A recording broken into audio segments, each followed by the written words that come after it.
All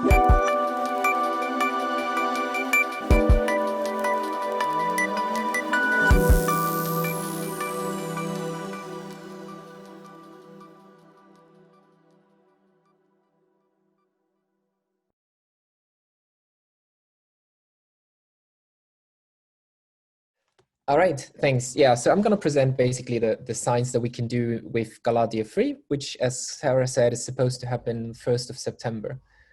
So to give you an idea where we are heading, I'm going to start talking about where we come from. And in these crowded plots here, you see on the left-hand side GALAH 1, which happened in 2017. You see, similar to a color magnitude diagram, the effective temperature and surface gravities of these stars color-coded by the density of stars. And in GALAH 1, we only had 11,000 spectra, not covering all different kinds of stars. In GALAH 2, with more observations, we have also been able to analyze more stars and get much more, like 340,000 spectra analyzed. But you can also see in this middle diagram that for especially the hottest and the coolest stars, our accuracy was still quite bad. But we have managed to work on this for GALAH 3 now, and also doubled the number of spectra that we have worked on and that we are going to publish in the September.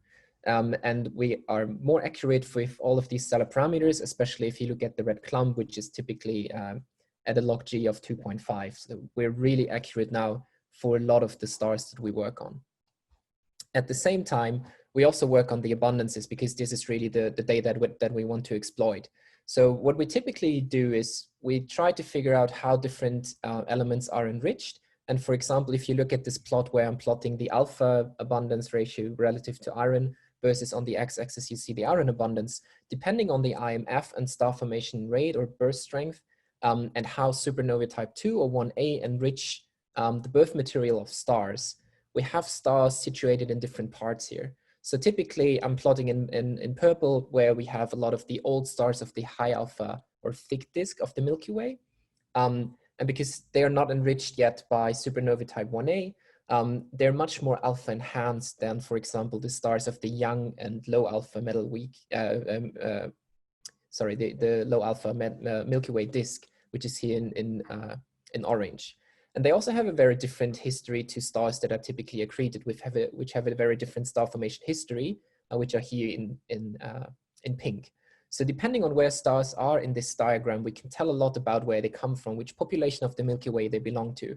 And in the analysis that we have done for GALAH 1, we only had these 11,000 stars, as you see on the left-hand side, where I'm also plotting alpha versus iron. For GALAH 2, we had much more of these abundances now. And for GALAH 3, we not only have more, but we also have more accurate abundances. So we can really also work with a lot of those metal poor stars that are typically showing this very accreted structure of being more metal poor than the Milky Way disk. At the same time, we don't only work with alpha abundances, but also lithium. So for GALAH 1, we didn't provide lithium abundances. And for GALAH 2, we only had very, very few spectra that we actually analyzed and get lithium out of that. And on the right-hand side, you can see like one of the game changers now, because with GALAH 3, we have a lot of lithium abundances measured.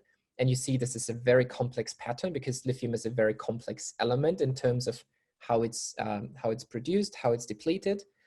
Jeffrey is going to talk about that in much more detail. But just to give you an idea what we can do with GALAH 3 now. At the same time, we are also working, as Sarah said, on measuring these abundances more accurately. And one of the things that we're typically struggling with is that we are doing a lot of assumptions of the model atmosphere and of how these abundances are basically extracted from the spectra. And on the left-hand side, I'm just showing you the abundance of potassium as a function of the iron abundance. And you see that this is very scattered, as compared to on the right-hand side where I'm showing this in non-LTE. So left is local thermodynamic equilibrium, and on the right-hand side we have relaxed this assumption.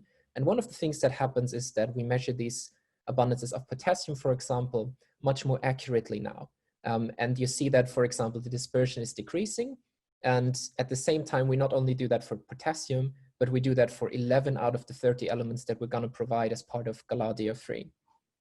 So we have more abundances, We have measured 652,000 spectra. We have 567,000 stars. And this gives us this, in this Venn diagram, gives us the chemical composition that GALAH aims to provide. At the same time, thanks to the Gaia satellite mission, we have a lot of well-known positions and motions, which allows us to extract the stellar dynamics and the orbits of the stars that we have analyzed. And thanks to the selection of stars that we are looking at, which are 2/3 main sequence turn-off stars, and the other third is giants, for which we have a lot of follow-up with the K2 and TESS missions, we can get really, really nice ages for these stars as well. So we really have all of this information that we typically want to build up distribution functions of the galaxy and figure out how it formed and evolved over time. So what does this allow us to do?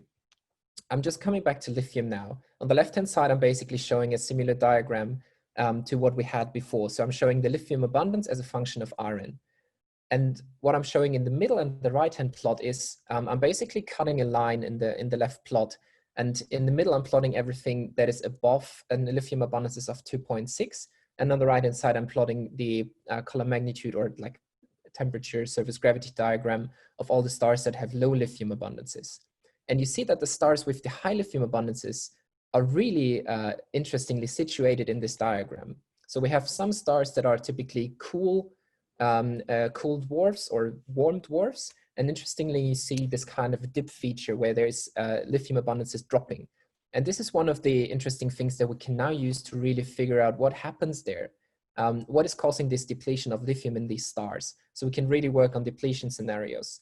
At the same time, you also see that there's some giants, and especially a lot of them in the red clump area, which have really high lithium abundances, and we don't expect that. But Jeffrey will go into the details of what could cause this.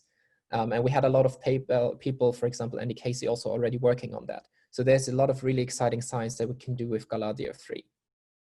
But we can not only look at the abundances, right? We can not only look at lithium, but we can also look at the dynamics of stars. So what I'm plotting here is on the left-hand side, I'm plotting the galactocentric radial versus azimuthal velocity. And I'm plotting also the eccentricity as a color code. So the majority of stars you will find are in this bluish region. This is basically showing you that all the stars that move coherently with the disk.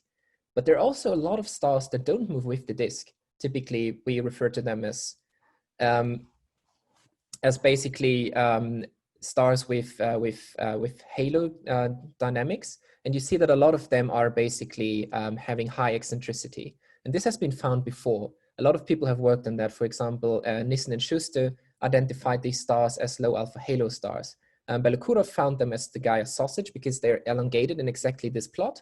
And Helmy has found them to be part of what they then called the Gaia Enceladus. So characteristics of these stars are that they're really having a high eccentricity. At the same time, if you look at stars that have the highest eccentricity in the alpha over iron plot, these stars are the red ones in this diagram here. You see that they're much more metal poor than the typical disk stars, right? So we can say they have a very different history in terms of their enrichment.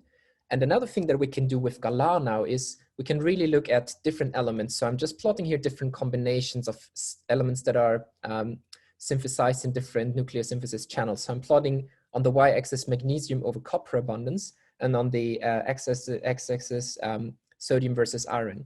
And you see that there's a blob of stars that are in the top left. So those are stars that we know are basically these accreted stars with these high eccentricities. So these have really peculiar abundances.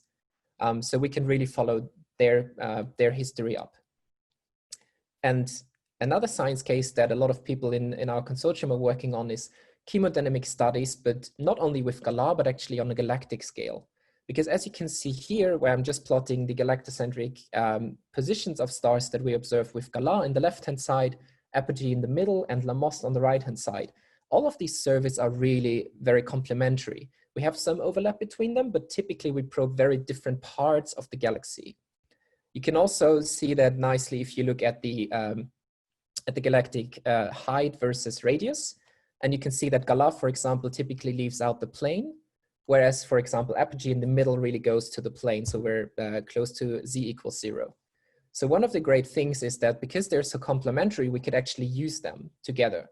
However, we're currently facing the issue that they're not as accurate. They're not on the same scale yet. So I'm just showing here the alpha over iron again of all these 3 different surveys, and they're already quite close, but not exactly the same. So we have, for example, Govind Nandakuma working on putting apogee on the GALAH scale, and we had people like Ma Shengxiang and Adam Wheeler working on putting Lamoste on the GALAH scale. So to sum all of these amazing things up, we basically have now this trinity of chemistry, dynamics, and ages. So we can do chemical evolution on the macroscopic and microscopic scales. We can do the signatures of accretion and its importance for the galactic disk formation and chemodynamic evolution on the galactic scale. And in the end, we try to do strong and weak chemical tagging. And one of the things that I know is that we, and especially I, am really privileged to do this science, and that we don't have to deal with a lot of problems that especially people like minorities, Black people, Aborigines, Torres Strait Islanders have to do. And one of the things is that really their lives matter and people matter. So I'm really happy that we can do this science. And although I quite often don't know how we can support those people, I hope somehow that through listening and supporting and starting to do the actions that Lisa outlined, I think, yeah, we can help to lower their heartache. Thank you.